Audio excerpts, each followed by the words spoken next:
সেই দাবিগুলো আশা করি যে সরকার অন্যান্য মানুষের যে দাবিগুলো আছে বিভিন্ন মহলের, সেই দাবিগুলো সরকার অবশ্যই পূরণ করবে, যৌক্তিক দাবিগুলো অবশ্যই পূরণ করবে।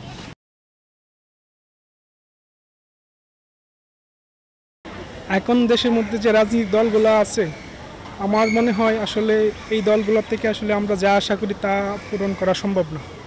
কারণ আওয়ামী লীগ আর বিএনপি ওরাই তো মোটা দাগে আমাদের দেশের বড় দল। তো আসলে এক মাইরে দুই ভাই বলা যায় তারা। তো আশা করি যে অন্তর্বর্তীকালীন সরকার দেশের যে প্রতিষ্ঠানগুলো আছে সবার আগে এইগুলো সংস্কার করবে এবং দেশের যে মানুষ, বিশেষ করে যুব সমাজ, এদের যে আকাঙ্ক্ষা চাহিদা, এগুলোকে গিয়ে প্রায়োরিটি দেবে।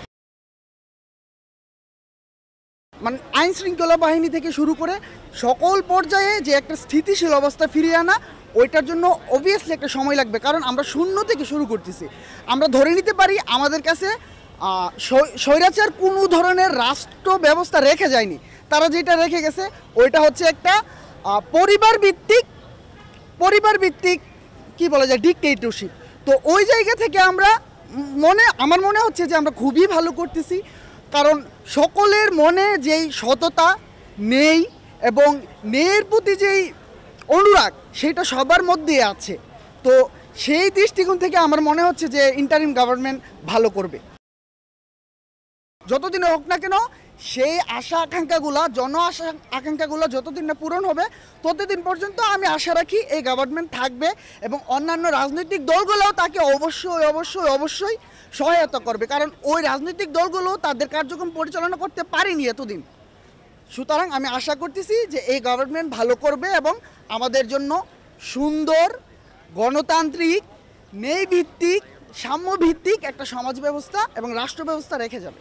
এতদিন পর বর্তমান সরকার যখন, অন্তর্বর্তীকালীন সরকার 1 মাসও হয় নাই এই জায়গাটাতে যখন দায়িত্ব নিছে, তো মানুষজন স্বাভাবিকভাবেই হইতেছে তার বাক স্বাধীনতার যে জায়গাটা থেকে মানে হইতেছে প্রত্যেকের জায়গা থেকে যে একটা মত প্রকাশের স্বাধীনতা পাইতেছে।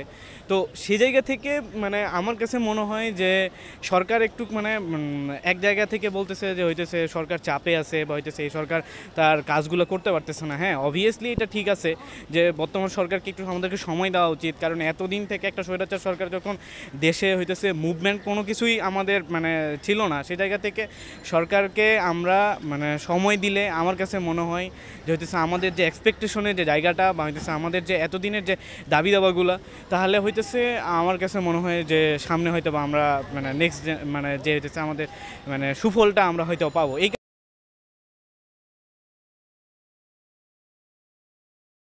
1 মাসের মধ্যে আসলে আশা যে পূরণ হয়েছে ওইটা বলা যাবে না। আশা পূরণ হওয়ার জন্য যে সরকার গঠিত হয়েছে সেই সরকারকে সময় দেওয়া দরকার। তো আমাদের আশা তো অনেক, মানে দেশের সব কিছু সংস্কার হবে, দেশের সবগুলো প্রতিষ্ঠান সংস্কার হবে, দেশ থেকে দুর্নীতি দূর হবে, দেশের সবাই সমতা পাবে। তো এইগুলোর জন্য এই অন্তর্বর্তীকালীন সরকারকে যথেষ্ট পরিমাণে সময় দিতে হবে। এখনও 1 মাস হয়নি। এই 1 মাস সময় আসলে খুব বেশি আশা করা যায় না। এখনও যে সরকারি যে প্রতিষ্ঠানগুলো রয়েছে এইগুলো গিয়ে আগের যে ফ্যাসিবাদী সরকার ছিল ওই সরকারের এই গিয়ে যারা মানুষজন ছিল ওরাই রয়ে গেছে। তো আস্তে আস্তে আশা করি আমরা পরিবর্তন হবে।